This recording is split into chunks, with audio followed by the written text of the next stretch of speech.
आज Doubtnut app download करें। Doubtnut पर अपने सभी गणित, रसायन विज्ञान, भौतिक विज्ञान और जीव विज्ञान के डाउट्स का करो सफाया। बस प्रश्न की फोटो खींचो, एक ही प्रश्न को क्रॉप करो और तुरंत वीडियो सोल्यूशन पाओ। अभी डाउनलोड करें। हेलो दोस्तों, इस प्रश्न में हमें ट्रांसफार्मर की रचना तथा उसके कार्यविधि का वर्णन करना है।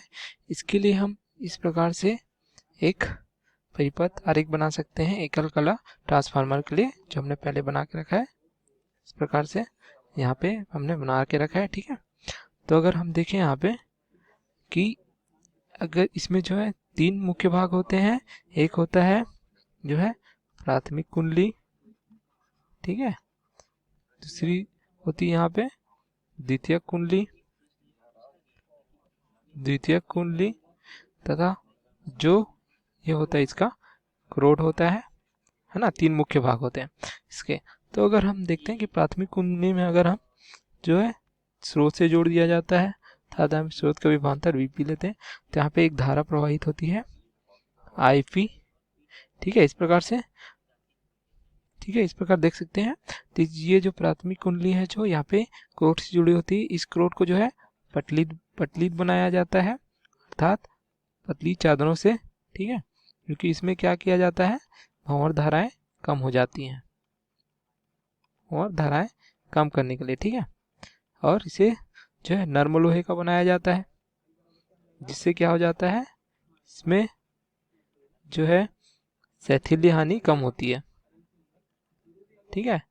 इसलिए इसे पटलित या नर्म लोहे का बनाया जाता है ये क्रोड को, ठीक है।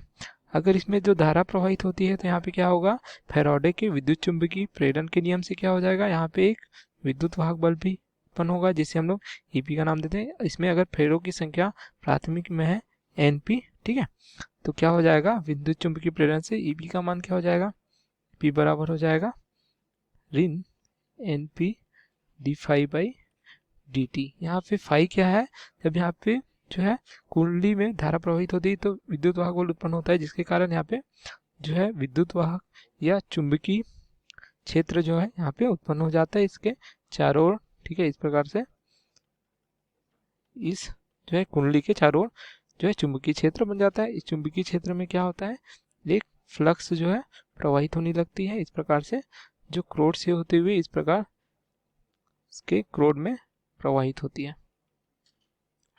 ठीक है। तो ये इस प्रकार से लिख सकते हैं। अगर ईपी प्रत्यावर्ती प्रवृत्ति का है, तो यहाँ पे फाई का मान भी क्या होगा, प्रत्यावर्ती होगा, अर्थात इसका मान भी समय के साथ परिवर्तित होगा, ठीक है। ये जब फ्लक्स यहाँ से प्रवाहित होती है तो ये फ्लक्स जो दूसरे सिरे में लगी हुई द्वितीय कुंडली को काटती है, जिसके कारण से यहाँ पे भी एक विद्युत वाहक बल उत्पन्न होता है, जिसे हम ईएस नाम दे सकते हैं। तो ईएस को यहाँ पे हम लोग क्या लिख सकते हैं, ईएस बराबर ऋण N S D phi by D T, ठीक है। जहाँ पे एन एस क्या है, द्वितीयक में फेरों की संख्या।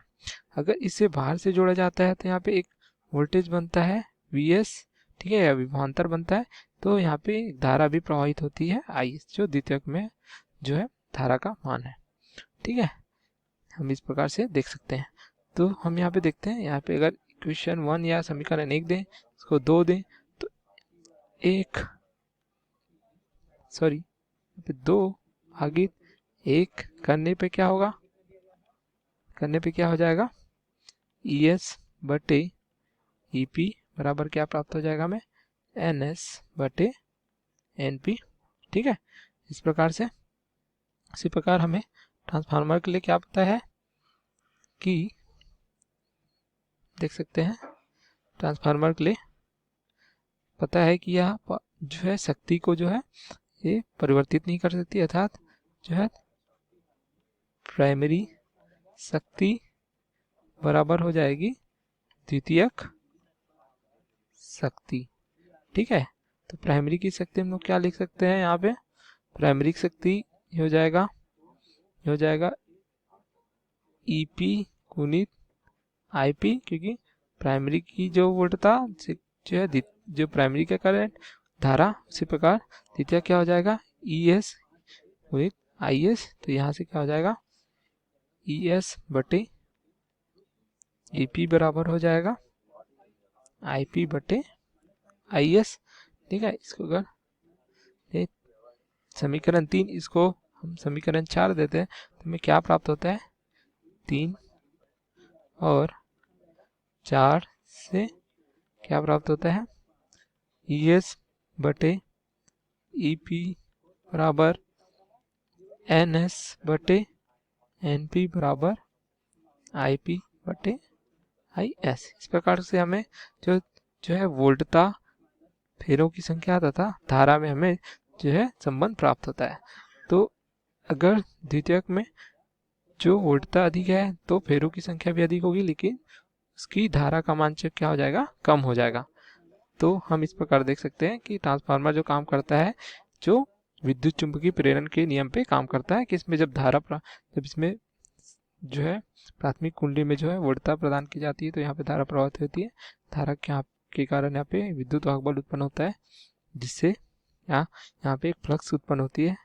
यह फ्लक्स जो है द्वितीयक के कुंडली के काटती है, जिससे द्वितीयक में जो है विद्युत वाहक बल उत्पन्न होता है, जिससे धारा प्रवाहित होती है।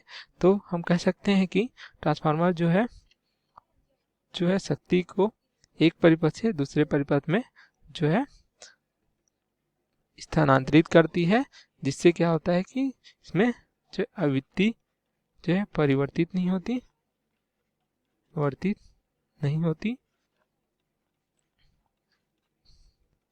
है तथा यहाँ पे हम देख सकते हैं यहाँ पे पावर या शक्ति भी जो है परिवर्तित नहीं हो सकती।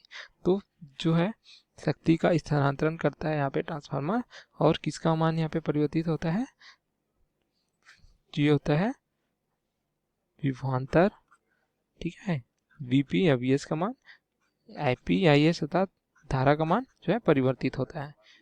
इस प्रकार है ट्रांसफार्मर की कार्यविधि तथा रचना। Okay, thank you. कक्षा 6वीं से 12वीं से लेकर नीट, IIT, JEE वो एडवांस के लेवल तक 1 करोड़ से ज्यादा छात्रों का भरोसा। आज ही डाउनलोड करें डाउटनेट ऐप या व्हाट्सएप करें अपने सारे डाउट्स 8400 400 400 पर।